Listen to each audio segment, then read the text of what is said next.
Yes please. Good morning everyone. And सबसे पहले तो welcome to all of you in CA inter Jan 27 batch, जो आज हम अपना फर्स्ट लेक्चर टेकअप करने वाले हैं। That is paper number 2, which deals with the corporate and other laws.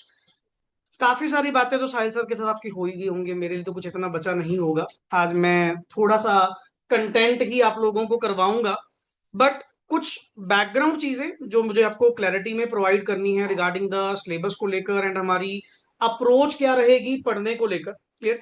कैसे हम लोगों ने अपनी सीए इंटर की जर्नी नेक्स्ट आगे जो कंटेन करनी है in two parts which contain group 1 and group 2, all the things time to time daily basis पे। पहले कुछ दिन तो जस्ट आप ऑब्जर्व करिए, समझिए गेम क्या है, किस तरह से खेलना है, क्या इसके रूल्स हैं, कैसे आपको सिस्टमेटिकली चलना है, क्या आपकी स्केड्यूल होगी। 1 to 1 बहुत सारी चीजें विद कंटेंट हम लोग अपना क्या करते रहेंगे, डिस्कस करते रहेंगे। Clear? But we have comfortable time, sufficient time we have in the January 27। But ये टाइम कब जाएगा, कैसे चलेगा, पता भी नहीं लगेगा। बट उसके लिए कुछ नोटिसेबल थिंग्स होती हैं जो अपन डे वन ही अगर क्लियर कर लें सबसे बढ़िया रहती हैं। जो अपन कहते हैं कि सर इंटर में लेवल तो नेचुरली थोड़ा सा बढ़िया आपको मिलेगा ही मिलेगा। Clear? And first of all congratulation to all of you for achieving the milestone CA foundation. आप लोग पास्ड आउट हो चुके हैं। हमारी सीए 3 स्टेजेस में डिवाइडेड है जी, एंड तीनों स्टेजेस का लेवल अपने आप में क्या है, different. I can't take base of CA foundation for CA inter, CA inter for CA finals. तीनों अटेम्प्ट्स, तीनों पर्टिकुलरली आपके लेवल्स क्या हैं, डिफरेंट। क्लियर? बिकॉज फाउंडेशन आप लोगों ने जो पास्ड आउट करी that is majorly based on +1 +2 scenario. काफी सारे बेसिक टॉपिक्स आप लोगों के ऑलरेडी कवर्ड होते हैं, but now the game is entirely different. Clear?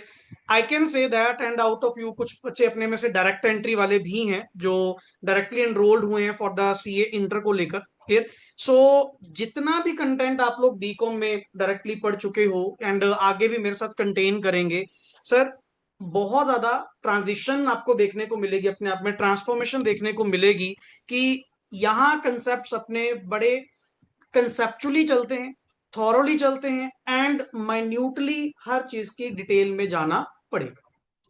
हम इसको ओवरव्यू पॉइंट में नहीं लेके जा सकते कि जस्ट ऊपर ऊपर से गो थ्रू कर लिया चलो जी डन है, बिकॉज यहाँ पे स्पेशली फॉर लॉ या जैसे अकाउंट्स का आपने टॉपिक आज पहले शुरू किया किया होगा, कौन सा, बायबैक। क्लियर?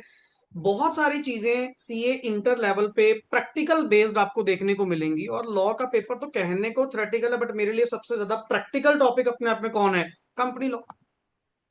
एंड इधर से अकाउंट्स में भी मतलब मेरी कुछ आज वर्डिंग जो होगी वो काफी कोरिलेट करेगी, जो साहिल सर कुछ बातें आपसे डिविडेंड को लेकर कर रहे थे, टाइप ऑफ शेयर्स को लेकर कर रहे थे, मेरा भी कंटेंट आज थोड़ा सा रिलेटेबल उसी चीज से है। बिकॉज आप अकाउंटिंग नहीं, आप सब्जेक्ट का नाम अगर ध्यान से पढ़े क्या है, advanced accounting. That is also dealing with the company accounts. Maximum maximum accounts आप लोगों का जो कवर अप होगा, क्योंकि फाउंडेशन में हम लोगों ने पढ़ी अकाउंटिंग जहां पे बेसिक टॉपिक्स फंडामेंटल्स आप लोगों ने क्या करे, क्लियर करे। बट हेयर हम धीरे धीरे धीरे अपनी रिपोर्टिंग रिक्वायरमेंट्स की ओर जाएंगे। Like you will prepare the financial statements of the companies, and इधर से हमारे सिलेबस में लॉ के पार्ट में पर्टिकुलरली आपके पास मेजर, अगर आप इसका नाम ध्यान से पढ़ें, हमारे पेपर का नाम ही क्या है, कॉर्पोरेट एंड अदर लॉज। तो मैं अपनी थोड़ी लॉ को लेकर डिस्कशन करता हूं। Sir, corporate and other laws में द मेजर पार्ट आप लोगों को जहां पढ़ने को मिलेगा दैट इज कॉर्पोरेट लॉ, और I can say company law. Sir company law तो हमने फाउंडेशन में भी किया था, but that was just an introduction. वहां पे जस्ट आपने इंट्रोडक्शन पढ़ी थी, बट नथिंग गोज वेस्ट, कुछ वेस्ट नहीं जाएगा। एक एक वर्ड जो आप लोगों ने बेसिक्स कंपनी लॉ के रिगार्डिंग सुना हुआ है, क्लियर, वही कंपनी क्या है, कंपनी के फीचर्स क्या हैं, सेपरेट लीगल एंटिटी है, Salomon versus Salomon, the lifting of corporate wheel, चाहे डायरेक्ट एंट्री वाले हों चाहे फाउंडेशन वाले हों, द बेसिक नॉलेज आप मेरे लिए सभी क्या हैं, इक्वल है। हाँ सर, कंपनी इनकॉर्पोरेट करने के लिए हमारे पास दो बेसिक डॉक्यूमेंट्स चाहिए होते हैं, one is memorandum and second is called as articles.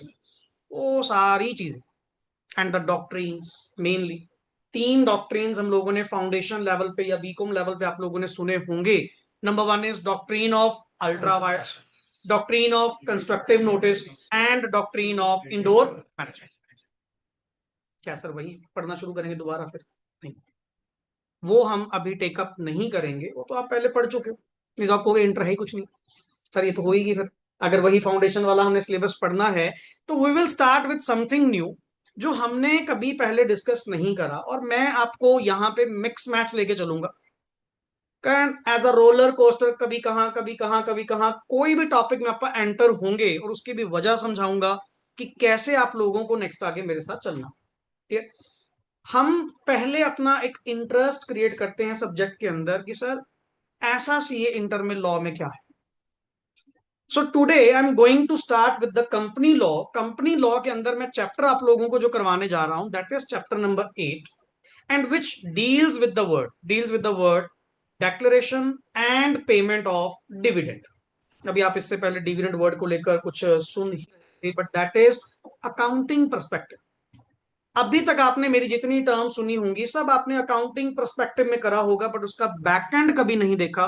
What are the legal decorums, what are the legal procedures, how the dividend is declared, and what is the process regarding the declaration of dividend and payment of dividend, who will guide?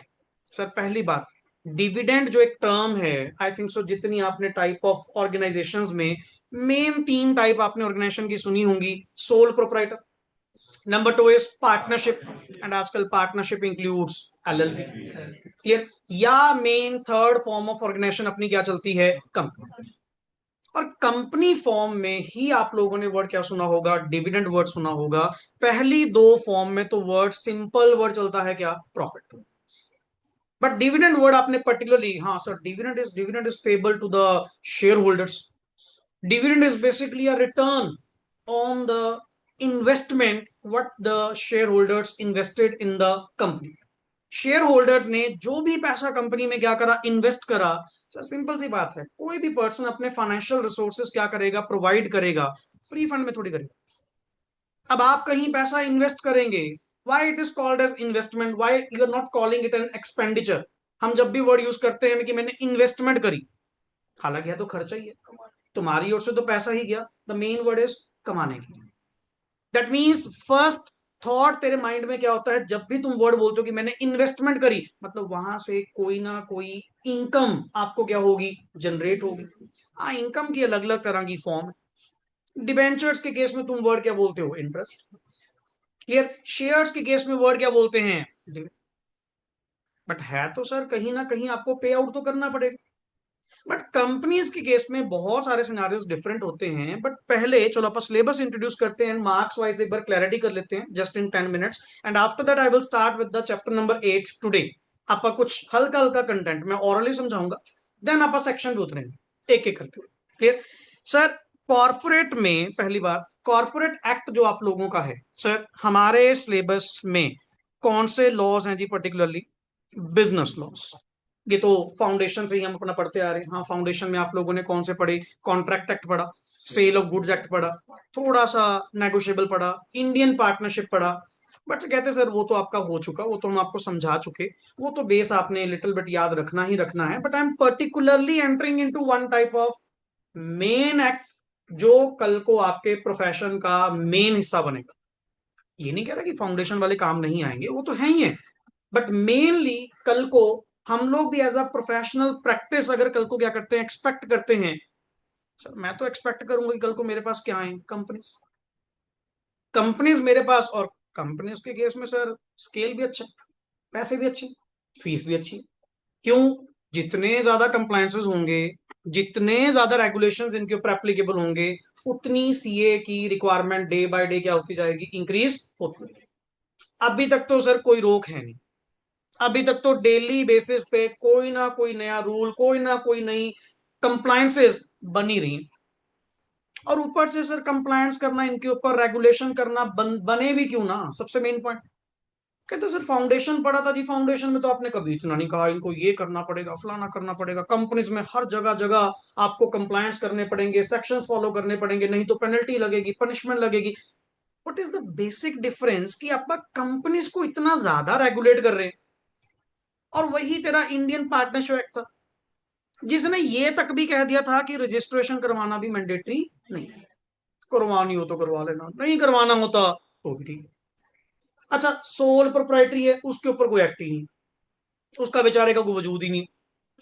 और ये बैठे इधर company लो ऐसा, जो मेरी तीनों stage के अंदर आपको देखने को मिलेगा। आप लोगों को फाउंडेशन में भी मिला, चाहे इंट्रो पार्ट मिला, इंटर पे काफी अच्छा पढ़ने को मिलेगा, एंड फाइनल्स में आजकल आप लोगों के जो हो चुके हैं सेल्फ पेस्ड ऑनलाइन मॉड्यूल्स, जो इन्होंने मेन एग्जाम्स फाइनल में से निकाल कर किस में डाल दिया, इसको एसपीओएम में डाल दिया, सेल्फ पेस्ड ऑनलाइन मॉड्यूल्स में डाल दिया।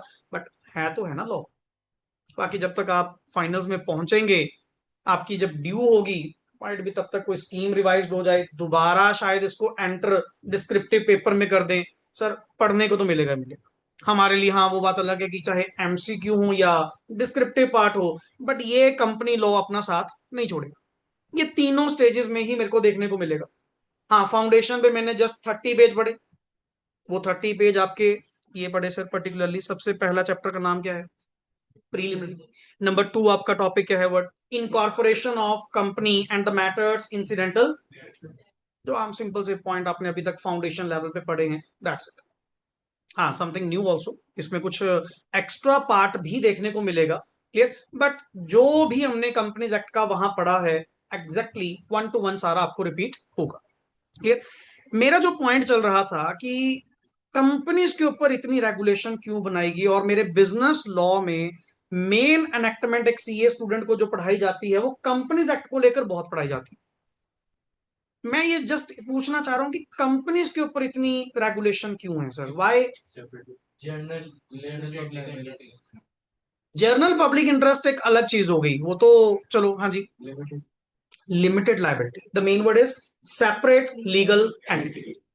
आप लोग पर्टिकुलरली सोल प्रोप्राइटर के बारे में कभी कंसर्न नहीं हुए, ये जो करते हैं कर ही जाएंगे। क्यों, लाइबिलिटी क्या होती है, अनलिमिटेड।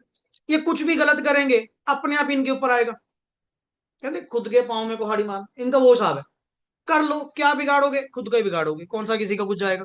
अच्छा, इंडियन पार्टनरशिप एक्ट में गए, वहां पे भी पर्टिकुलरली आपको वर्ड क्या पढ़ने को मिला, कहते जी बेशक चाहे आप फर्म बना लो, बट सारे पार्टनर्स की लाइबिलिटी क्या रहेगी जी, अनलिमिटेड। क्योंकि वो टू टाइप ऑफ ऑर्गेनाइजेशन के अंदर सेपरेट लीगल एंटिटी वाला कॉन्सेप्ट एप्लीकेबल। क्या पार्टनरशिप फर्म की अपनी कोई आइडेंटिटी है, they are acting through its partners. अच्छा, सोल प्रोप्राइटर में तो आप ही तो हो, आप कह रहे हो जी मेरी फर्म में मेरे बिजनेस, अरे बिजनेस कौन है, तुम ही तो हो। और कंपनी के केस में हम वर्ड डे वन से क्या यूज करते हैं, जिसको आप बोलते थे corporate veil, there is a veil between the open public, clear. कि कंपनी के केस में कंपनी अलग है, कंपनी के मेंबर्स अलग है। और हमने वो स्पेशल सर्कमस्टांसेस पढ़े, किन किन केसेस में कॉर्पोरेट व्हील को क्या किया जाएगा, लिफ्ट अप किया जाएगा, वो भी at the discretion of court. And वो भी इन द पर्टिकुलर केसेस हमने 5 ही पढ़े जी, 5 ही पढ़े, कि वेदर को एनिमी और friend, to determine the character, अलग अलग तरह के, टू रिड्यूस और अवॉइड द लीगल लेजिस्लेशन और the to avoid the taxation. Sir इन पर्टिकुलर केसेस में अगर कोर्ट आपको रिकमेंड करेगी, ओनली देन आपको ये कॉर्पोरेट व्हील लिफ्ट अप करना पड़ेगा, नहीं तो हम डे वन से ही एडमिसिबल आपको क्या बोल रहे हैं कि हाँ सर कंपनी अलग है, कंपनी के मेंबर्स अलग है। मैं कहा सर ये तो फिर बड़ी गलत बात हो जाएगी। मतलब लोग तो फिर कंपनी को एज अ डिवाइस बनाकर यूज करेंगे, यूज करके फेंक दिया करेंगे, और बाद में क्या कहा करेंगे, हमने तो करा ही नहीं। किसने करा, कंपनी ने करा, कंपनी से बात करो। और आपने क्या कहा, कंपनी अपने आप में आर्टिफिशियल लीगल पर्सन की कैपेसिटी रखती है, अपने नाम पे प्रॉपर्टी होल्ड कर सकती है, अपने नाम पे बैंक अकाउंट ओपन कर सकती है, अपने नाम पे कॉन्ट्रैक्ट टेकअप कर सकती है, टू बी स्यूड एंड स्यू करने की पावर रखती है, परपेचुअल सक्सेशन। सर फिर तो आप उसे ये कह लो कि वो नेचुरली एग्जिस्ट नहीं करती, आर्टिफिशियली तो एग्जिस्ट करती है ना। फिर तो हर कोई पर्सन क्या करेगा, और मोस्टली कंपनी बनाने के पीछे इंटेंशन ये होती है। बहुत सारे लोग इसी बात से खुश हैं, अपनी लाइबिलिटी क्या है, लिमिटेड है। मैं जैसे कहता हूं वर्ड, कंपनी ने अगर लोगों का 50 लाख देना है, कंपनी ने देना है, मैंने थोड़ी देना है। क्या यही बात पार्टनरशिप फर्म में कह सकते हो, पार्टनरशिप फर्म ने साफ कह दिया, देखो जी पहले फर्म की एसेट्स रियलाइज होंगी।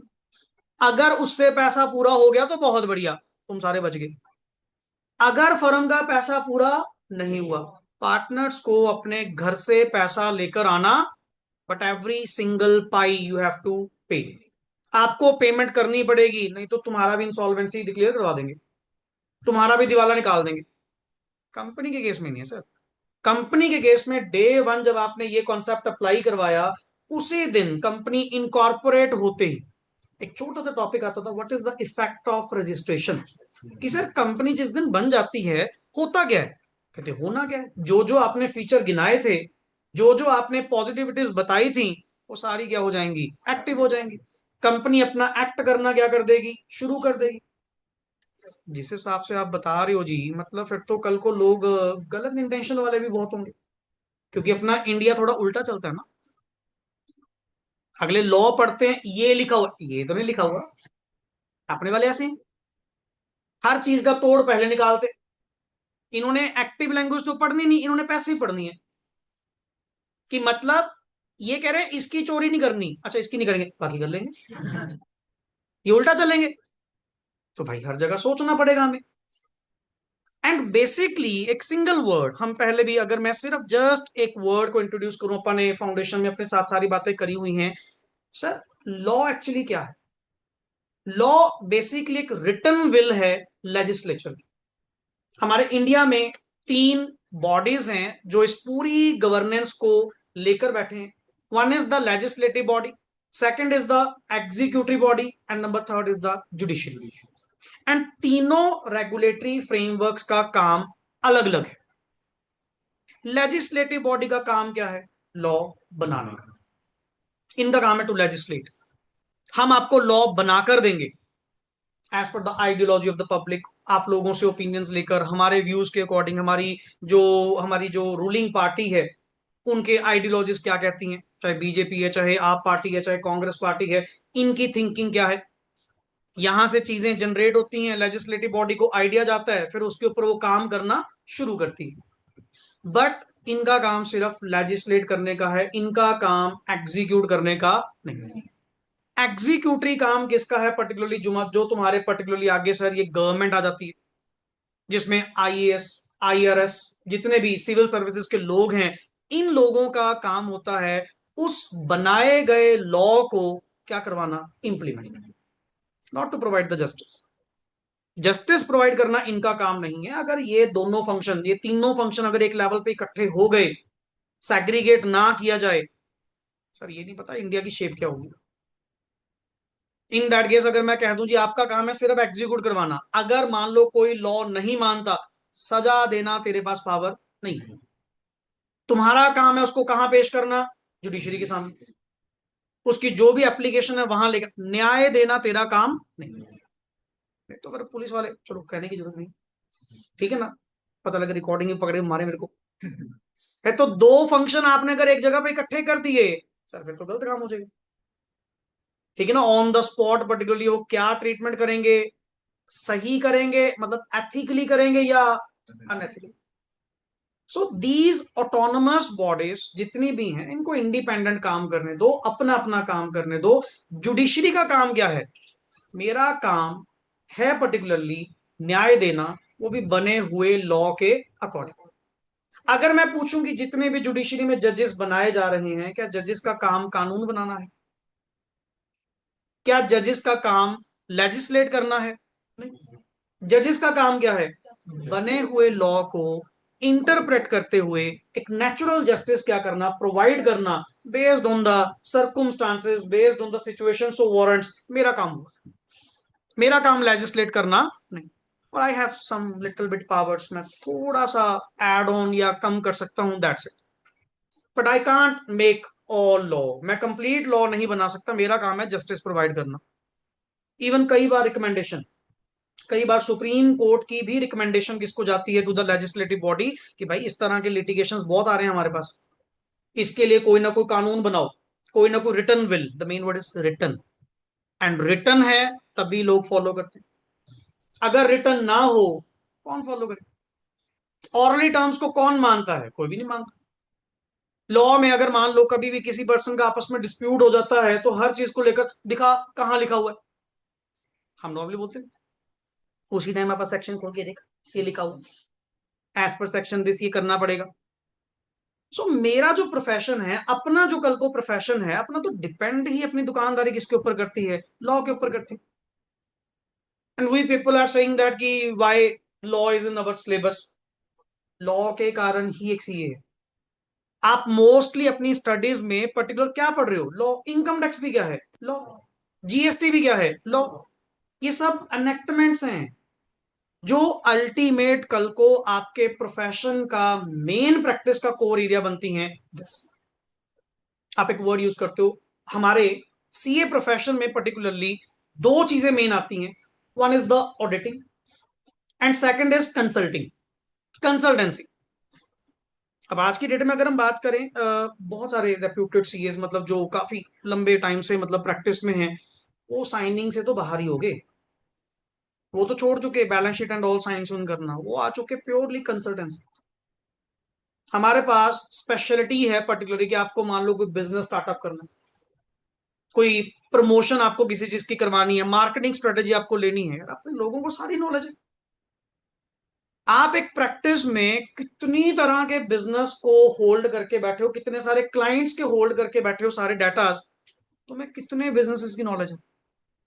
एंड इन दैट केस हमने मोस्टली देख लिया चंडीगढ़ में स्पेशली, ट्राई सिटी में specially, most of the CS तो साइनिंग में तो बाहर ही होगी कि भाई अपने गले पे लेने की जरूरत नहीं है, साइन करके कल को कोई बैलेंस शीट फंस गई करके दिक्कत आ जाएगी। साइनिंग करने के लिए रख लिए फ्रेशर्स, नए बच्चे की ये ज्वाइन करेंगे हमारे साथ पार्टनरशिप में, इनको रखो साइनिंग में, आप प्योरली आ जाओ कंसल्टेंसी। Consultancy that's it. कोई भी क्लाइंट को किसी भी चीज को लेकर, अच्छा कंपनी के मैटर्स हैं, तरह तरह की रिक्वायरमेंट्स, डेली बेसिस पे इतने सारे कंप्लायंस लगे हुए हैं, क्लाइंट आपसे पूछेगा ही पूछेगा। एंड आई थिंक सो पूछना चाहिए बिफोर डूइंग, फिर तो हम भी रिकमेंड कर दें। नहीं, कुछ ऐसे भी क्लाइंट्स होते हैं करने के बाद, सर कर दिया, आप बताओ इसका क्या करना है। मैं क्या, अब क्या कर रहे हैं, आप कैसे बचाएं इसको। फिर हमें लॉ को इंटरप्रेट करना पड़ता है, लॉ को डिटेल में जाके समझना पड़ता है, इसने क्या करा एंड कैसे इसको मैं कहीं ना कहीं थोड़ा सा यूज करते हुए, कोई टैक्स प्लानिंग करते हुए मैं अपनी क्लाइंट की फेवर कर सकता हूँ। जैसे एडवोकेट्स का काम, advocates, why they are called as advocates, because वो हमारी एडवोकेसी करेंगे, वो हमारी वकालत करेंगे, हमें रिप्रेजेंट करेंगे। कभी देखते नहीं, मान लो किसी भी पर्सन ने कुछ गलत कर दिया, जब वकील के पास केस जाता है, पहले ये बता तूने करा क्या है, सही सही बता, सच सच बता, तो जाके मैं कल को तुझे रिप्रेजेंट कर पाऊंगा, तुझे कहीं बचा पाऊंगा। और उसकी ड्यूटी एक ही होती है। अब देखिए कोर्ट केसेस में पर्टिकुलरली साफ पता होता है कि इस बंदे ने गलत करा है, फिर भी उसका एडवोकेट उसको बचाने की कोशिश कर रहा होता है। यार हमारा प्रोफेशन ही ऐसा है, हमारा प्रोफेशन ही पर्टिकुलर ऐसा है कि मैं अपने क्लाइंट को क्या कर रहा हूँ, रिप्रेजेंट कर रहा हूँ, टाइम टू टाइम उसको गाइड करना, कंसल्ट करना, हर चीज के बारे में बताना, that is the main thing. So अपने प्रोफेशन के अंदर तो सर अपनी मेन चीज में काउंट जो होती है वो क्या होती है, लॉ। अगर लॉ की सही इंटरप्रिटेशन करना आपको सिखाया जाएगा, प्रॉपर वे से सिखाया जाएगा, तभी तो कल को मैं क्लाइंट्स को गाइड कर पाऊंगा। सबसे बेसिक सवाल जो पूछा जाता है जब भी कॉल आती है, सर एक कंपनी बनवानी थी जी, बताना जी मतलब क्या खर्चा पानी होगा, कितने पैसे लगेंगे, क्या क्या कागज पत्तर लगेंगे। अब मैं कहता हूँ जी मेरे को तो खुद नहीं पता, अलग बताइए ये क्या है, भी इसको खुद ही नहीं पता कि नेक्स्ट आ गया। अभी तो मैं इनकॉर्पोरेशन की बात कर रहा हूँ, कल को भाई आगे कंपनी संभालनी भी है, बुक्स ऑफ अकाउंट्स भी बनेंगे, टैक्सेशन का सिस्टम भी है, जीएसटी का भी है, बहुत कुछ है जी। फिर तो सर अगले का मेरे पे फेथ ही नहीं आएगा। इसीलिए आपको companies act particularly at all decorum हर स्टेज पे पढ़ने को मिलेगा। फाउंडेशन पे जस्ट इंट्रो मिली, हाफ ऑफ द एक्ट आपको कहां मिलेगा, दिस सीए इंटर पार्ट में मिलेगा, एंड अनदर हाफ आपको कहां पढ़ने को मिलेगा, फाइनेंस। क्योंकि मैं तो वैसे भी देखो सिंपल सी बात, जितने ज्यादा कंप्लायंस होंगे कल को अपना भी पैकेज बढ़िया होगा। अब एक नॉर्मली प्रोप्राइटरशिप वाला क्लाइंट मैं लेके क्या करूंगा, साल में एक बार तो रिटर्न भरनी है उसकी, कंपनी के केस में रोज का काम, अपने भी पैकेज अच्छे आएंगे। अगर मैं कह दूं जी कल को मान लो प्रैक्टिस में आप आ जाएं, आफ्टर प्रॉपर क्वालिफाई करने के बाद, मैं तो कहता हूँ स्टार्टिंग में उसमें को 15-20 कंपनियां मिल जाए। और यहाँ का तो ट्रेंड ही बहुत है आजकल, लोगों का ट्रेंड चेंज हो चुका। प्रोप्राइटरशिप में नहीं, वो तो ठीक है, सोलो पर्सन। इन्होंने तो प्रोप्राइटरशिप के लिए भी बेनिफिट निकाला, 1 पर्सन कंपनी। क्यों? वो बेचारे ऐसे थे जो कॉरपोरेट प्रिविलेजेस इंजॉय नहीं कर पा रहे थे, उसको भी पर्टिकुलरली ये बेनिफिट देने के लिए उन्होंने कौन सा कॉन्सेप्ट लेकर आए, 1 पर्सन। और कहीं ना कहीं एक चीज समझो ना, थोड़ा इकोनॉमी के पॉइंट से तुम्हें नहीं लगता कि कंपनियां बनेंगी तो यार फॉर्मल सेक्टर इंक्रीज होगा? कहा most of the people informal sector में क्या कर रहे हैं, काम कर रहे हैं। गवर्नमेंट का पर्टिकुलरली क्या नजरिया होगा, गवर्नमेंट क्या चाहती है, इनफॉर्मल सेक्टर में काम करो। गवर्नमेंट खुद इंसिस्ट क्या करती है कि यहाँ पे formal sector, and formal sector के लिए फिर कॉर्पोरेटाइजेशन लेकर आना, इन कॉर्पोरेशन लेकर आना, रजिस्टर्ड प्रोसेस लेकर आना, कंप्लायंसेस लेकर आना जरूरी। अब आप सिंपल सी बात करें जी, आजकल एक नॉर्मल सी कंपनी कह रहा हूं, जिसमें शायद कोई काम भी नहीं है, उनका भी हमारा ईयरली पैकेज 50-60 हजार, उनका भी ईयरली। एंड बाकी अगर कंपनी बढ़िया स्केल की है और जिस हिसाब से इन्फ्लेशन बढ़ रही है, टर्नओवर ही करोड़ में हुई पड़ी है।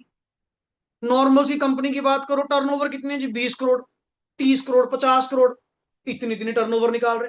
तो भाई जितना फिर कंपनी का लेवल अच्छा होगा, अपना लेवल भी तो अच्छा होगा। हम भी तो फीस उस अकॉर्डिंग टू क्या करेंगे, चार्ज करेंगे। फिर उनको समझाना पड़ता है कि सर आपके ऊपर ये कंप्लायंस है, आपके ऊपर टीडीएस का कंप्लायंस भी है, इनकम टैक्स भी है, जीएसटी भी है, EPF ESI, that is employees provident fund, employee state insurance, वो भी आएगा क्योंकि आप फॉर्मल सेक्टर में चले गए। देन इधर से मेन पड़ा इनकम टैक्स एक्ट है, कंपनीज एक्ट है, ये सारे ऑडिट्स भी होंगे। तो एक अच्छा खासा स्केल बढ़िया बनता है। फॉर दैट सेक मुझे तो अपडेट होना पड़ेगा, मुझे भी तो इन सारी चीजों की नॉलेज हो। तो यहां पे इन्होंने कंपनी लॉ में कंपनीज एक्ट 2013 सारा नहीं दिया। कंपनीज एक्ट 2013 तो बहुत बड़ा है, 470 सेक्शन है जिसके अंदर, विद 7 स्केड्यूल्स, टोटल 7 स्केड्यूल्स जो अलग से दिए गए हैं, उसकी भी कहानी अपन समझाएंगे। और ऊपर से कंपनीज एक्ट अपने आप में अकेला कंपनीज एक्ट नहीं है, साथ में चलते हैं कंपनीज रूल्स। क्योंकि आजकल जितनी नई इनेक्टमेंट होती जा रही हैं, इन्होंने बड़ा बढ़िया सिस्टम बनाया जी। एक्ट के अंदर कोई भी चीज क्लियरली साफ बोलना ही नहीं कि कौन सा फॉर्म, कितने पैसे लगेंगे, कब फाइल करना है, किसको फाइल करना है। हर जगह वर्ड क्या आ जाएगा, as may be prescribe. Act में तो ये बात बोल देगा। And act is basically supported by rules. हर चीज कहां एक्सप्लेन होएगी, रूल्स।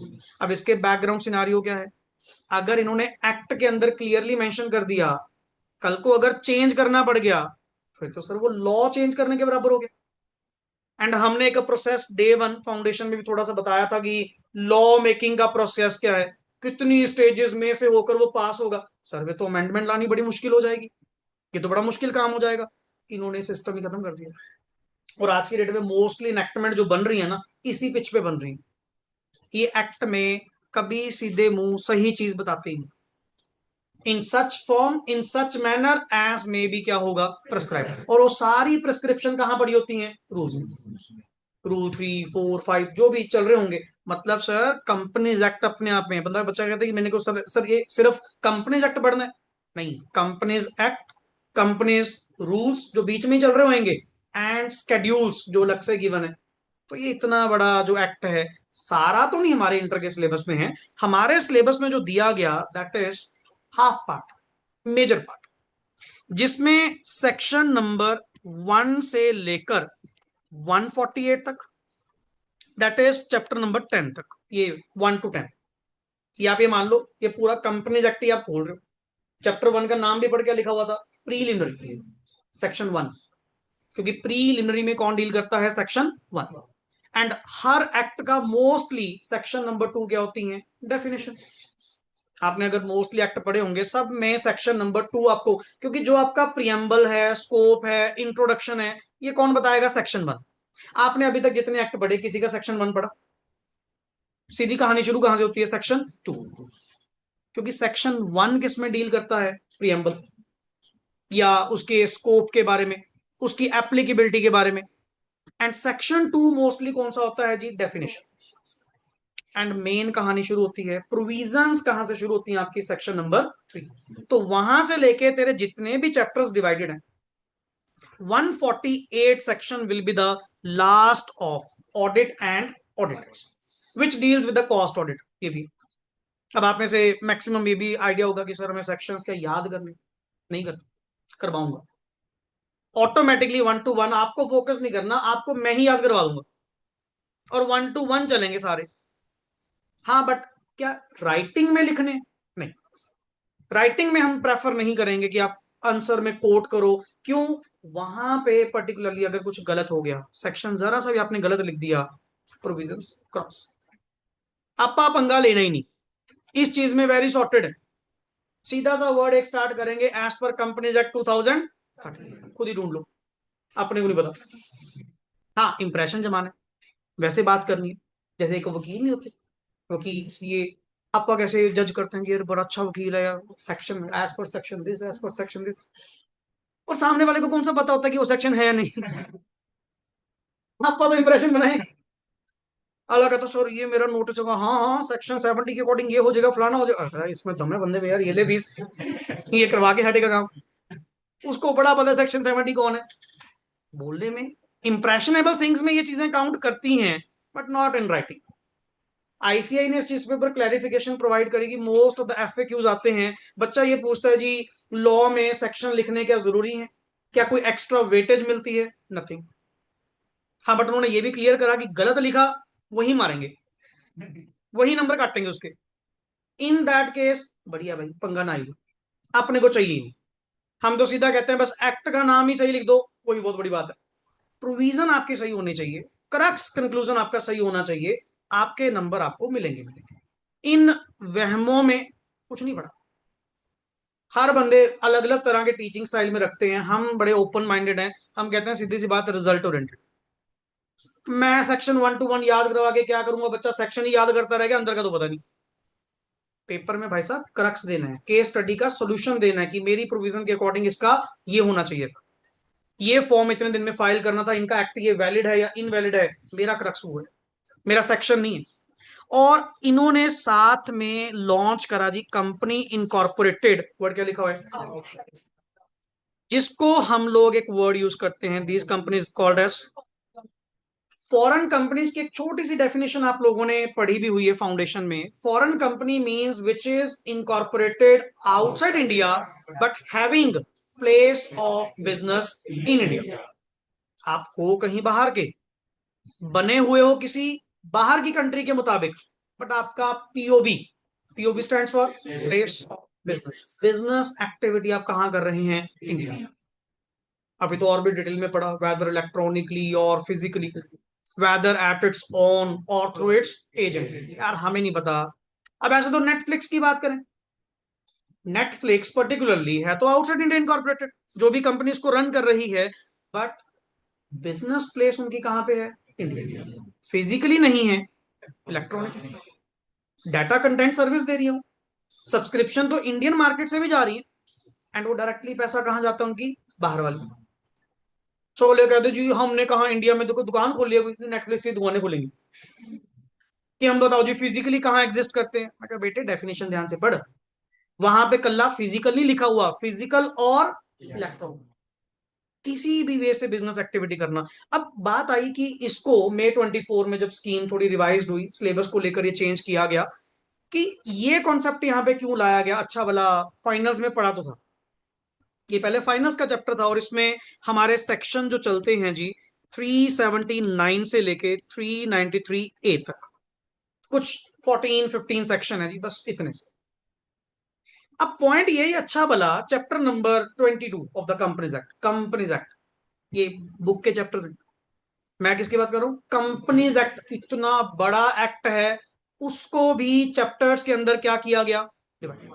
जैसे फॉर एग्जांपल अगर मैं आज की बात करूं, ये आपका चैप्टर नंबर 8 है, एक तो चैप्टर नंबर 8 कहां लिखा हुआ है, यहां पर, ये किसके अकॉर्डिंग है, एज पर बुक।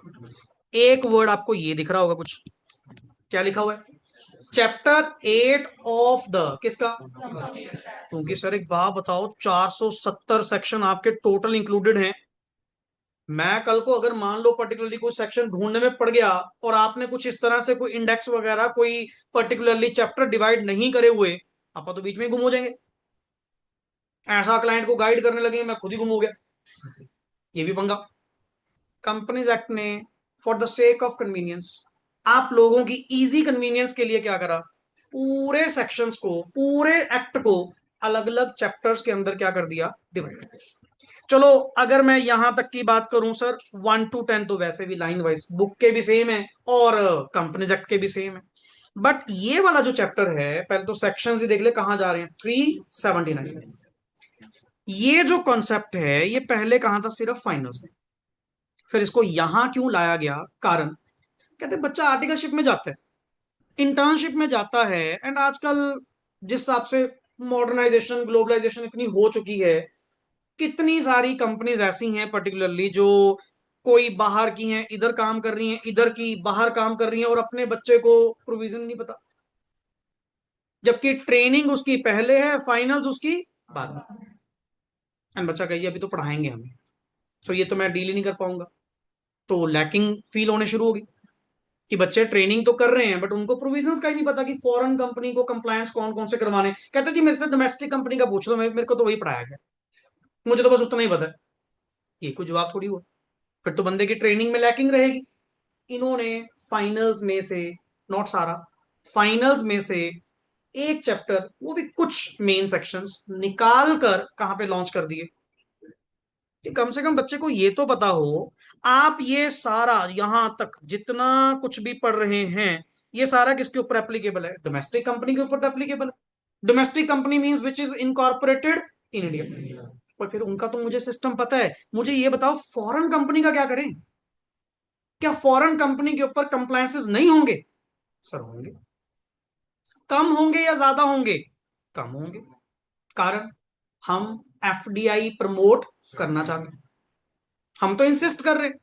ग्लोबलाइजेशन में क्या लेकर आए थे, न्यू इकोनॉमिक पॉलिसी में क्या लेकर आए थे, यही काम तो था।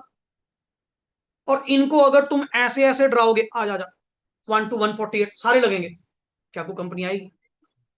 क्या कंपनीज इंडिया में अपना विजन रखेंगी आने का? तो पंगा ना खड़ा कर लियो, रहन दो भाई, कंप्लायंस बहुत है। इनको फिर एक चीज जो दिखाई गई, जिसे कहते हैं हाथी के दांत, खाने की ओर, दिखाने की ओर, इनको दिखाया गया दिस वन सिनारियो। आ जाओ आ जाओ इंडिया में आ जाओ, 14-15 सेक्शन है बस, 14-15 सेक्शन है बस, इंसिस्ट हो के अगले आएंगे। बट इन्हीं सेक्शंस के अंदर इन्होंने लैंग्वेज ऐसी यूज करी, जैसे सेक्शन 380, 381, 384, जितने भी सेक्शंस, कहते कोई नहीं तुम फॉरेन कंपनी हो, आपके ऊपर ये लगेगा। हाँ, उसमें क्या लिख दिया गया, आपके ऊपर चैप्टर 3 वाली सारी प्रोविजन लगेगी। हाइड एंड सीक खेल रहे हैं क्या, थप्पा कर रहे हैं यहाँ पे आगे? आपको ऑडिट करवाना है, हाँ ये सेक्शन जो चैप्टर 10 में नॉर्मल कंपनी करवाती है ना, आपने भी करवाना है। कहते हैं अलग मूर्ख बना रहे हैं यार। कहा गया था कि इतने सेक्शंस होंगे, अंदर जाके देखा तो इन्होंने सब कुछ ही वही अप्लाई करवा के।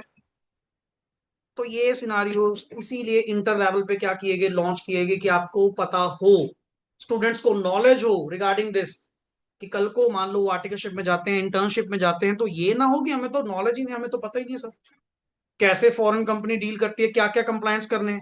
That is why. एंड इसके साथ आपका वही पुराना भाई, दैट इज एलएलपी। हाँ बट वहां पे अब फाउंडेशन में तो बहुत ही छोटा एलएलपी एक्ट आपने पढ़ा, जस्ट इंट्रो। मैं तो कहूंगा उसका मीनिंग, उसके फीचर्स जो कि वैसे भी कंपनी से ही मैच करते हैं, या लास्ट में वो डिफरेंसेस बड़े होंगे कि एलएलपी का पार्टनरशिप से, एलएलपी का कंपनी, अगेन सारा काम आएगा। बट यहां पे आपको प्रॉपर वे से एक्ट पढ़ने को मिलेगा, with 4 schedules, with complete sections जितने भी इसके अंदर हैं। वहां तो जस्ट इंट्रो थी, यहां एक अच्छा लेवल आपको देखने को मिलेगा। क्लियर? दिस फर्स्ट पार्ट जो आपके सामने चल रहा है, this will contain, I am not talking about the descriptive और एमसीक्यू, वो टोटल 100 की डिस्क्रिप्शन है। मैं तो ये कह रहा हूं 100 में से सिलेबस की डिस्क्रिप्शन क्या है, ये दो, कंपनीज एक्ट, कहने को दो है सर, कंपनीज एक्ट की तो मेन प्रपोर्शन में बैठा है। कंपनीज एक्ट अलोंग विद क्या लिखा हुआ है, एलएल। और अगर इसकी भी डिवाइडेशन पूछते हो, 60-10, 60-10 के अराउंड, मतलब LLP 10 के अराउंड, 8-10 अराउंड इतना रहेगा। बट हाँ, कंपनीज एक्ट आपका बड़े इजीली 60 मार्क्स में कवर होता है। बाकी कहते हैं ये, मानते नहीं, अपनी बात पे नहीं रहते। अब ऐसे तो आपके पास ये पड़ी मेरे पास एक file which gives weightage section, कौन से चैप्टर की वेटेज कितनी कितनी बनती है। क्वांटम अगर मैं 60 मार्क्स को भी डिवाइड करूं या 70 मार्क्स को भी डिवाइड करूं, एक आइडिया सा आपके सामने रखा हुआ है, जैसे चैप्टर 1 से लेके 4 तक, which will contain 20 to 30% of the paper. Certain नहीं बता सकते ना फिर ऐसे ही, तो फिर काम खराब हो जाएगा ऐसे तो। अब ये बता के जाते हैं पर्टिकुलरली क्या कि सर देखो जी, कवर जरूर करेंगे। अब ये नहीं पता चैप्टर 1 से लेके 4 में से किसको कवर करेंगे, किसकी वेटेज कितनी होगी। यहां पे मिसिंग इंफॉर्मेशन, जिसके कारण हमें थॉरली हर टॉपिक को प्रॉपर वे से पढ़ना पड़ता है। ये नहीं पता 10 नंबर में अकेला किसको डाल दें, इनकॉर्पोरेशन वाले को डाल दें, या प्रोस्पेक्टस वाला, शेयर कैपिटल वाला, ये है। और आगे जो चैप्टर 5, 6, 7 है, ये भी आपकी वेटेज कितनी रखता है जी, 22। बट ये ऑफ किसका है, 70 नंबर। ये 20 to 30 अभी हम फर्स्ट पार्ट डिस्कस कर रहे हैं अलॉन्ग विद LLP। और ये रहा देख, LLP की वेटेज चेक करियो कितना कह रहे हैं, 70 का 15%, वही तरह 10 नंबर, 10 से 12, 10 से 12, मतलब रहेगा इतना। तो ये LLP को क्या करेंगे, कवर करेंगे। तो हमें चलो एक आइडिया हो जाता है कि हमारा सिलेबस हमें कैसे कंटेन करना है, कि कहां पे अपने को वेटेज कैसी रखनी है। That is the main thing, clear. And the next one point आप लोगों के पास जो अवेलेबल है, अदर लॉज, सबसे इंपॉर्टेंट बात। अदर लॉज के कॉन्सेप्ट में हमें करना क्या होता है, यहां पे जी पर्टिकुलरली कितने दिए गए, 3।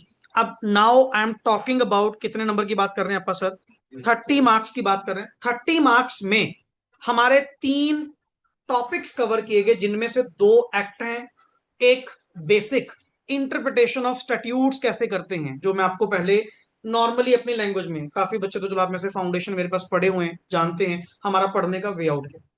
हम डे 1 से इंटरप्रिटेशन के रूल्स ही यूज करते हैं। जैसे एक छोटे से एग्जांपल दूं, अगर आप कोई भी लॉ की प्रोविजन पढ़ते हो, हाउ यू विल इंटरप्रेट, अपने अकॉर्डिंग या एज इट इज, अपने मन के अकॉर्डिंग या as it is. That is my first rule, rule of literal interpretation, कि हम सर पहली प्रायोरिटी अगर अपनी ही करनी होती, फिर लॉ से क्यों बुलवाया। लॉ चाहता है कि तुम अपनी अपनी ना करो, मेरे अकॉर्डिंग चलो, इसका मतलब ये है तो ये सारे रूल्स आपको दिख रहा होगा वर्ड यहां पे क्या लिखा हुआ है, rules of interpretation of statutes. Statutes जितने भी इनेक्टमेंट्स बनती हैं, डीड्स, डॉक्यूमेंट्स बनते हैं, इनको सर पर्टिकुलरली कैसे इंटरप्रेट किया जाएगा, किन किन रूल्स को यूज करते हुए। और सर जजेस को सबसे ज्यादा टॉपिक ये पढ़ाया जाता है, क्योंकि जजेस का काम ही क्या है,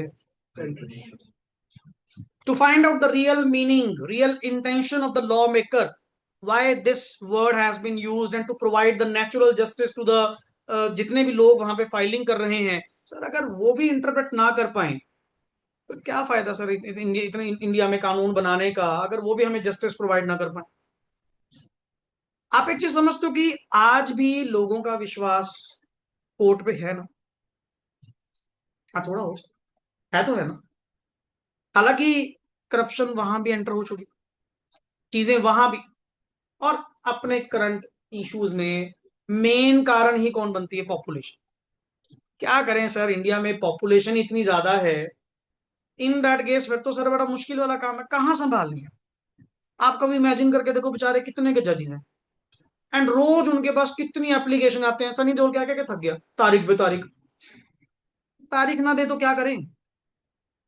रोज की इतनी सारी एप्लीकेशन, इतने सारे कोर्ट केसेस हमारे लगे होते हैं, बेचारे जजेस भी पागल हो जाए। अच्छा, इनको बेचारों को ऊपर से सोशल सर्कल इनका वैसे अलाउड नहीं है, बंदा रिलैक्स हो जाए, माड़ा मोटा घूमने फिरने चले जाए कोई, सोशल सर्कल इनके वैसे अलाउड नहीं होते। क्यों, पोस्ट ऐसी है। क्योंकि जज के ऊपर क्या आएगा, इन्फ्लुएंस आएगा। कोई जान पहचान वाला हुआ पर्टिकुलरली, मैं कहता हूँ मेरा भाई लगा हुआ, कोई नहीं, करवा देंगे तेरा केस, सजा कम करवा देंगे फलाना, ये तो गलत हो जाएगा। एंड डेली बेसिस पे, मतलब आप ये मान लो कि जजेस होंगे शायद इन लैक्स, एंड केसेस चल रहे हैं इन करोड्स। बट आज भी फिर भी लोगों का विश्वास है, फिर भी विश्वास है पर्टिकुलरली कि नहीं, न्याय मिलेगा। अब जो बार बार कहते हैं जी इतना लंबा टाइम लग जाता है, मान लो कोर्ट केस कर तो दिया, 4 साल 5 साल 10 साल, हाँ ठीक है, थोड़ा जुडिशरी को ये अपना सही इन्फोर्स करने की कोशिश कर रहे हैं, थोड़ा फास्ट डिस्पोजल करने की कोशिश कर रहे हैं। बट सर जजेस की सबसे बड़ी ड्यूटी क्या है? एक रियल इंटरप्रिटेशन क्या करना, फाइंड आउट करना। क्योंकि कहने कहने वाला अपने शब्दों में कह के चला गया, एक लॉ तेरे सामने लिख के चला गया, अब आप सही बात बैठे, हम भी तो यही काम कर रहे हैं। आपा लोग भी तो इस रूम में बैठकर अगर लॉ पढ़ेंगे, तेरे सामने कानून लिखा पड़ा है, वो पर्सन मौजूद तो नहीं है जिसने लिखा। आई थिंक सो अगर वो बंदा होता, तो उसकी रियल इंटेंशन क्या हो जाती, पता लग जाता, वाई इट वॉज मेड, इसका लॉजिक क्या है, इसका कारण क्या है, क्यों आप ये लिख रहे हो। अगला सेक्शन के अंदर अपनी बात कह के चला गया, एंड इट्स ऑन इंटरप्रेटर। अब आपने कई बार एडवोकेट्स के बीच में लड़ाई देखी होगी, किस बात को लेकर? वो एक ही लाइन के अलग अलग मीनिंग एक्सप्लेन कर रहे होते हैं। वो कहता चलिए मेरे अकॉर्डिंग तो पढ़ के देख लो इसका मीनिंग ये है। दूसरा कह रहा तो नहीं, मेरे अकॉर्डिंग पढ़ के देख लो इसका मतलब ये। अलग अलग मीनिंग्स क्यों आ रहे हैं? क्यों? लिखने वाला सिर्फ लिख के चला गया, एंड जो शब्द आपके सामने लिखे हुए हैं वो तो नहीं अपने आप में सेल्फ एक्सप्लेनेटरी होते। आपको उनमें से उनका रियल मीनिंग क्या करना पड़ता है, फाइंड आउट करना। आप कई बार मान लो कोई वर्ड पूछ लेते हो, सर इस वर्ड का मतलब क्या है जी, एंड सामने से मैं कहता हूँ एक बार लाइन पढ़ना क्या लिखी हुई थी। क्यों? मुझे उसकी सेंस फाइंड आउट करनी है, किस सेंस में वो वर्ड क्या किया गया, यूज किया गया। समटाइम्स इंग्लिश है, and ultimately one word is capable of more than one meaning. अब हम कहते हैं कई बार word right, RIGHT, what it means? क्यों? ये राइट नहीं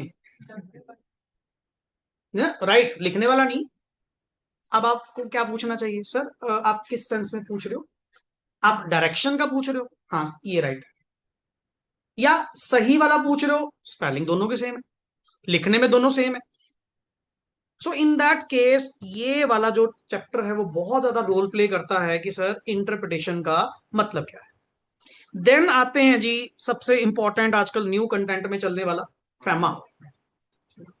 अब ये अदर लॉस को लेकर कह रहा हूं, पता नहीं इंट्यूशन कैसे सेट आउट बैठ जाती है।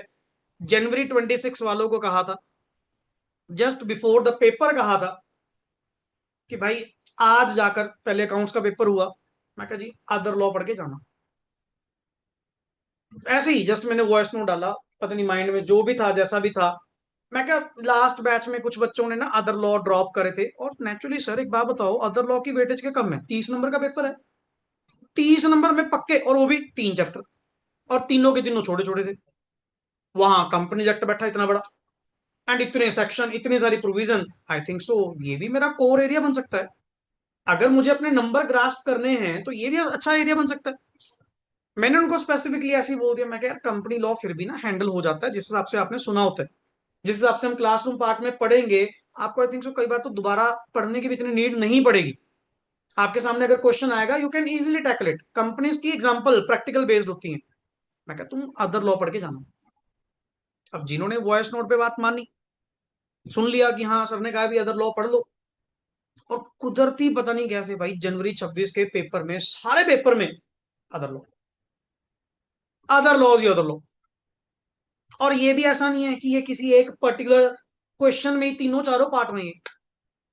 इनको स्कैटर्ड कर देते हैं पूरे क्वेश्चंस में। जैसे कहते नहीं आप पेपर देखते हो, कोई क्वेश्चन ऐसा होता है कि जिसके चारों पार्ट आपको आते हो, साला एक आधा पक्का कोई ना कोई होता है, क्या ऊपर के दो आते हैं ये नहीं आता। ये इस तरह काम खेलते हैं, जिससे क्या होता है ना, डिफिकल्टी स्प्रेड ओवर हो जाती है ओवर द पेपर।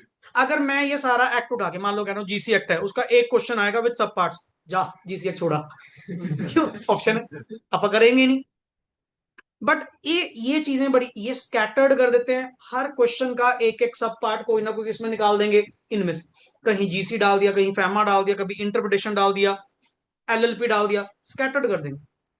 अब ना बंदा उसको अवॉइड कर सके, ना उसको प्रॉपरली, तो हम कहते हैं जी आपके लिए तो द थिंग इज 100 मार्क्स का पेपर है। ईच एंड एवरीथिंग इज मेरे लिए क्या है, इक्वली इंपॉर्टेंट है। मेरे लिए कोई भी ऐसा काम नहीं है मैं आज आपको कह दूं कि आपका कुछ पार्ट ड्रॉप करेंगे, गलत। तेरी बुक, तेरा कंटेंट जितना भी है ना, 1 to 1 वर्ड यहाँ पे आपका चलेगा। एक एक, और आपको काफी को तो चलो पता ही है कि अपन 1 to 1 वर्ड क्या करते हैं, रीड आउट करते हैं। Still with in fixed pattern जो मेरी क्लासेस हैं, क्लियर। अप्रोक्स अप्रोक्स मेरे 100 डाउन लेक्चर्स होते हैं जो अपने प्लान होते हैं, clear. So based on that बड़े comfortably and along with question, जो स्कैनर के क्वेश्चंस होंगे आप यही मेरे साथ लास्ट लेक्चर मॉड्यूल पार्ट वो भी कवर करवाऊंगा।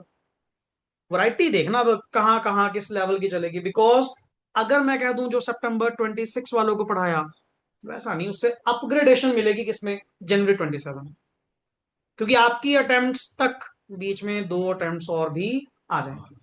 May 26 का पेपर आ जाएगा, देन आगे September 26 का पेपर आ जाएगा, हमें उस अकॉर्डिंग टू प्रेपरेशन करनी होगी। इसीलिए हम हर बैच सेपरेट रखते हैं, एक्सक्लूसिव रखते हैं, अलग रखो कि लेवल्स बिल्कुल क्या है जी, अलग अलग। अब यहां पे अगर अपन चलो ज्यादा डिस्कशन में ना जाएं, let me start with the first concept जो मैं आपको थोड़ी सी इंट्रोडक्शन करवाना चाहता हूं। दैट इज, मेरी फाइल कहाँ गई जी, जस्ट अ मिनट।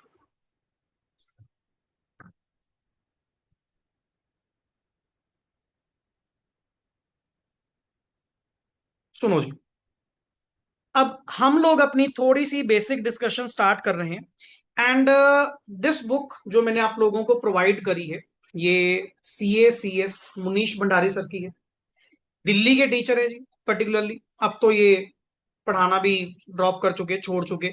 बहुत पढ़ा लिया सर ने, इतनी तो मेरी उम्र नहीं है जितना इन्होंने पढ़ा दिया होगा। मैंने भी डे 1 से इंटर भी और फाइनल्स भी इन्हीं को फॉलो करा। साहिल सर ने भी, मतलब जितने भी। एंड अब तक जितना स्टूडेंट बेस पास्ड आउट हुआ है बाय दिस, एंड इनकी प्रेजेंटेशन मुझे सबसे बढ़िया लगती है। ये पैराग्राफ फॉर्म में नहीं, पॉइंट्स फॉर्म, कि चीजों को उस वे से एक्सप्रेस करो जैसे जैसे वो उसका मीनिंग इजिली कन्वे कर सकते। और इस बुक में पर्टिकुलरली हम लोग जो कंटेन करने वाले हैं सर, इसमें आपको जो चैप्टर्स मिलेंगे, मैं थोड़ा बुक के बारे में बता दूं। अभी तो इनसे भी जल्द ही मिलना होगा, हमने आज तक तो देखे नहीं, कभी मिले भी नहीं। अब जो बुक्स जब कॉल करते हैं अगले, पता करते हैं जी, मतलब पंचकूला बड़ा क्वांटम जा रहा है बुक्स का, कौन पढ़ा रहा है वहां पे, कौन टीचर्स है। तभी है कि दिल्ली बॉम्बे स्टाइल जितनी बुक्स चलती हैं, सारे टीचर्स पर्टिकुलरली अपने आप क्या है, टच में।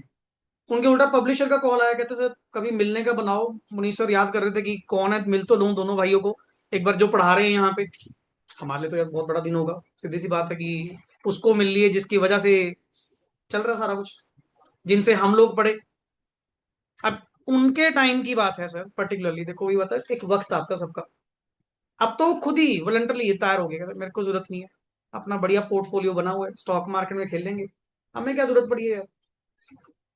800 बच्चों का बैच, 800 1000 ऑडिटोरियम में, आप पिक्चर देखने जाते हैं ना, वहां क्लास लगाने जाते हैं। शाह ऑडिटोरियम है दिल्ली में, मतलब 800 बच्चों का बैच, एंड मतलब ऑल सीट्स फिल। क्यों, पहले कौन सा तुम्हारी ये कोचिंग हुआ करती, पहले मोस्टली सारे बच्चे, अगर 15 साल पुरानी बात करूं, सब कहाँ ट्रैवल करते थे, दिल्ली। इतना इतना बच्चा सर ने मतलब पढ़ाया हुआ, इतना एक्सपीरियंस्ड इनका पर्टिकुलरली है। अब तो ये इस चीज में से क्या हो गए, कहते नहीं यार मैं सेटिस्फाइड हूँ अपना, ठीक है। हाँ, कोई आगे ये यूज करना चाहता है मेरी बुक, ठीक है ना, आप करो, अच्छी बात, आप लोग पढ़ा रहे हो रिगार्डिंग दैट। बट मैंने इस बुक को थोड़ा स्पाइरल देने की वजह है, मैंने इसको अलग पार्ट्स में टेकअप कर लिया। मैंने इसमें आपको दिए हैं जी chapter 1 to 10, chapter 1 to 10 of the किसके, कंपनीज एक्ट। कंपनीज एक्ट के पहले 10 चैप्टर एक तो आपको यहां से बुक में से पढ़ाऊंगा, और एक इसमें आपको मिलेगा जी चैप्टर नंबर 15 कह लो, 14 कह लो, इंटरप्रिटेशन। इंटरप्रिटेशन ऑफ, जो सबसे लास्ट में होगा, इंटरप्रिटेशन ऑफ स्टैट्यूट्स। एंड बाकी जितना कंटेंट बचा, we will take up directly from the, कहां से, क्योंकि वो सारे मोस्टली नए हैं, मैं उनमें रिस्क नहीं ले सकता। आप मॉड्यूल का ही कंटेंट वर्ड टू वर्ड क्या करेंगे, कवर करेंगे। एंड इन सारी चीजों में, ये तो हो गया आपकी कंसेप्चुअल डिटेल्ड क्लास, इनके पैरेलली हर चैप्टर का एक तो module, the last lecture will be from, कहां से हुआ करेगा, मॉड्यूल। अरे सेक्शंस हैं, यहां से पढ़ लो पब्लिशर की बुक से या मॉड्यूल से पढ़ लो, सेम ही होगा। बट मॉड्यूल बहुत ज्यादा वास्ट चलता है, बहुत ज्यादा एक्सप्लेनेशन देता है, इतनी नीड नहीं। हाँ, वो तब कवर करो जब एक बार बेसिक्स आपका सारा कंप्लीट हो गया, मेरी ओर से एक बार कंप्लीट हो गया, देन आप लास्ट लेक्चर हर चैप्टर का कहां से लिया करेंगे, फ्रॉम द आईसीआई मॉड्यूल। कि तुम्हारी एश्योरेंस के लिए आप ये नहीं कह सकते, मैं रिस्क नहीं ले सकता कि आप मॉड्यूल कवर नहीं कर, ईच एंड एवरी चीज। मैंने एक्सरसाइज तो सॉल्व करवानी ही करवानी है, और मेरी पक्की आदत है लास्ट लेक्चर मैंने मॉड्यूल से लेने नहीं, कुछ भी मुझे नया मिला, कुछ भी उसमें लिखने वाला मिला। एंड देखिए ध्यान से, इस बुक में हर चैप्टर के एंड में एक लीफलेट मैंने एक्स्ट्रा लगाई हुई है। तो ये कस्टमाइज्ड बुक है, मैंने अपने पर्पस के अकॉर्डिंग इसको कस्टमाइज किया हुआ है, कि जहां जहां मुझे जैसी जैसी रिक्वायरमेंट लगेगी, वैसे वैसे रिक्वायरमेंट के अकॉर्डिंग आप चलते जाएंगे। लाइक, एंड साथ में आपको दिया जाएगा पर्टिकुलरली क्या, scanners which contain PYQs, MTPs, RTPs, जितने भी आप लोगों के प्रीवियस 20 एग्जाम्स के कहीं ना कहीं कुछ क्वेश्चंस हैं, that will be taken up directly from the scan. हाँ, one thing is very clear, आज अपना लेक्चर 1 है, मोस्ट ऑफ द पार्ट मेरे पे रहेगा, कुछ पार्ट मैं आप लोगों से एक्सपेक्ट करूंगा कि क्वेश्चंस अल्टीमेटली मैंने अगर कुछ करवा दिए, बाकी आपका करना बनता है। और वो भी ये नहीं कि मैं कोई काम चोरी सोच रहा हूं, पहली बात, मेरे लिए तो दोबारा दोबारा जितनी बार करवा लो। पर पॉइंट इज, लॉ का क्वेश्चन खुद पढ़ना, एक तो वोकेबलरी आप लोगों की इंप्रूव होना। समटाइम्स मैं क्वेश्चन पढ़ा रहा हूं तो आपको जल्दी समझ में आ जाती है, आप खुद क्वेश्चन पढ़ते हो, आप उसकी उस सेंस तक शायद नहीं कई बार कनेक्ट कर पाते, तो वो क्वेश्चन सॉल्व कर कर कर ही, पढ़कर ही, रीडिंग स्किल्स, जितनी रीडिंग स्किल्स की आदत डालोगे, क्वेश्चन पढ़ने की खुद आदत डालोगे, मेरे पास तो जब मर्जी लिया, मेरे तो क्वेश्चन देखा नहीं इसमें ये करना है, वो पहले ही रिवील हो गया, सस्पेंस ही खत्म हो गया। उल्टा अगला चाह क्या रहा है कि क्वेश्चन खुद पढ़ो। और आजकल जिस तरह के क्वेश्चंस ये डालने लग गए, ये लेंथ बनाने लग गए, मतलब कई सारी ना लाइंस बीच में कई बार काम की होती भी नहीं है, पूरा सिनारियो जैसे ना एग्जैक्टली कंपनी की डीलिंग चल रही होती है, ऐसा क्वेश्चन पढ़ने को मिलेगा। तो मैं चाहता हूं, अगर मैंने कुछ पार्ट ऑफ द क्वेश्चंस करवाए, तो मैक्सिमम पार्ट आप अपने लेवल पे क्या करिए, सॉल्व करिए। और द लास्ट लेक्चर जो मैं जो कह रहा हूँ, हर चैप्टर के बाद मैं कुछ टाइम ऐसा स्पेयर रखता हूँ कि आधा घंटा या 1 घंटा हम क्वेश्चंस के ऊपर यहीं बैठकर सॉल्व करें, कि आप लोगों के बीच में ही मैं रहकर जो भी जिसके डाउट्स हैं क्वेश्चन सॉल्व करो, मेरे साथ साथ साथ डिस्कस करो। इस चीज पे हम थोड़ा ज्यादा रहेंगे ताकि आपकी वोकेबलरी क्या हो, इंप्रूव हो। समझे पॉइंट? तो बाकी और भी स्ट्रेटेजीज हैं, टाइम टू टाइम चलते जाएंगे। इस तरह से हम लोगों का क्या रहेगा, मॉड्यूल रहेगा, इस तरह से अपनी डिस्कशन रहेगी, जो आगे प्रॉपर वे से चलेगी। मतलब अभी तो मैंने जस्ट आज सिर्फ और सिर्फ क्या इंट्रोड्यूस करवाया आपको, सिलेबस।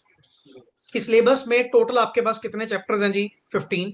एंड जो आजकल इंटर में एग्जाम्स हैं, दैट इज 30 मार्क्स के आपको क्या मिलते हैं बच्चे, एमसीक्यू। 70 मार्क्स का क्या मिलेगा, डिस्क्रिप्टिव। अब इन दिस केस, ठीक है, कहने को थोड़ी खुशी भी मिलती है, एमसीक्यू है, कहाँ 30 नंबर का पेपर लिखना, कहाँ 30 नंबर के एमसीक्यू सॉल्व करना। और इसमें भी आप मानकर चलिए 13 से 15 क्वेश्चन होते हैं जिसमें, मतलब आप एवरेज अगर काउंट करो 2 नंबर, ठीक है ना, 15 16 कईयों में जैसे कॉम्बिनेशन बना के देते हैं, मतलब आपको 2 2 नंबर का एमसीक्यू मिलना। सर 1 नंबर का सुनना फिर भी हौसला, 2 नंबर का एमसीक्यू होना मतलब थोड़ा समझ आ रहा है कि लेवल्स थोड़े अच्छे होंगे, ये भी केस बेस्ड, तो इनकी भी प्रैक्टिस करना। और एक एमसीक्यूज होते हैं जैसे आपकी बुक के पीछे गिवन होंगे, इनको बेस मत मानना, ये तो जस्ट प्रैक्टिस के लिए है कि हाँ तो हमने कंसेप्चुअली एक बार देख लिया, डन, ये बेस नहीं मानना अपन। हमें जो एमसीक्यूज आते हैं, जो आईसीआई की बोर्ड ऑफ स्टडीज की साइट पे केसलेट, केस बुकलेट सिनारियोज जो पड़े हैं, वो सॉल्व करने वाली चीज है, वो सॉल्व करने वाली चीज है। और इवन मैं कोशिश करूंगा आपके बैच के लिए, पूरी प्रीवियस वालों के तो जो पार्ट सिलेबस डन थे वो हो चुके, आपके बैच के लिए कुछ पेपर्स का लेवल थोड़ा सा एडवांस रखूंगा, थोड़ा सा आप अच्छा रखेंगे, सो दैट कि आपको डे 1 से टेस्टिंग क्या मिले, वैसी मिले, कि अपना वो काम ना हो कि सिंपल सिंपल क्वेश्चन लिखवा के आप खुश हो ही जा रहे हैं, टेस्ट में से इतने नंबर आ गए, टेस्ट में से उतने नंबर आ गए, नहीं। लेवल रेक्टिफाई करेंगे, चेंज करेंगे as per the Jan 27, because day by day results को लेकर भी थोड़ा केयरफुल रहने वाला सिनारियो है। परसेंटेज हमें भी पता है कि ऑन एन एवरेज ये जितना भी स्टूडेंट बेस बैठा होता है 14-15% के अराउंड राउंड ही ये रिजल्ट्स क्या कर रहे हैं, पेश कर रहे हैं। बोथ ग्रुप का और 10% 12% के अराउंड कर रहे हैं। I will be one of them. अगर होना चाहते हैं हमें भी और आपको भी, दोनों को मिलकर ये पर्टिकुलर सहयोग देकर काम कंप्लीट करना होगा। मेरे अकेले से कुछ नहीं होगा, आपके अकेले से कुछ नहीं होगा, हम दोनों की कॉपरेशन से होगा। मिलकर चलेंगे, सही चलेंगे तो रिजल्ट भी पहली बार में मिलेगा, इजीली मिलेगा। और इतना वादा रहा पर्टिकुलरली कि आप लोगों की जर्नी बहुत स्मूथ चलेगी। बस पॉइंट ये है आप लोगों का इस जर्नी में साथ होना, साथ निभाओगे, निभाएंगे। इन बिटवीन कोई गायब हो गया, अटेंडेंस में मिस करने शुरू कर दिए, वहां पे हमारी रिस्पॉन्सिबिलिटी डे बाय डे क्या हो जाती है सर, खत्म हो जाती है कि हमें नहीं पता जी बच्चे ने क्लासेस लगाई हैं नहीं लगाई हैं। ये जस्ट एक एश्योरेंस है। आपका डेली मिलना, मेरे सामने बैठना, one to one connection build up करना, ये हमारी एश्योरेंस होती है कि यार यू आर गेटिंग इट, आपको समझ आ रहा है। अब ऑफ द स्क्रीन क्या गोइंग ऑन है, आपने बैकअप लगाए नहीं लगाए, किस सेंस में लगाए, किसी को कुछ नहीं पता। एंड दुनिया अजम्पशन बेस्ड चलती है, कुछ अजम्पशन हमारी भी होती है कि हाँ जी आपने लगा दिया होगा, आपने ये कर लिया होगा। सो इन चीजों पे थोड़ा आप लोग अपना स्ट्रिक्ट रहिएगा, क्योंकि आज डे 1 है। कब ये मंथ आपके फ्लाई होते जाएंगे, कब जैसे रूटीन आपकी चलती जाएगी, आपको एक महीना कब हो गया ये भी नहीं पता लगेगा। डेली का सिनारियो आपको ये होगा कि रोज एक नया सेशन चल रहा है, रोज एक नया कंटेंट चल रहा है, बिकॉज हमारे लेक्चर्स प्लान है। मेरा फिक्स्ड है कि अगर चैप्टर 8 आज अपन ने मतलब अभी तो इंट्रो करी है, कल effectively directly I will start with the chapter 8, upon finally अपना वर्डिक्ट क्या करेंगे, शुरू करेंगे, कंसेप्ट शुरू करेंगे।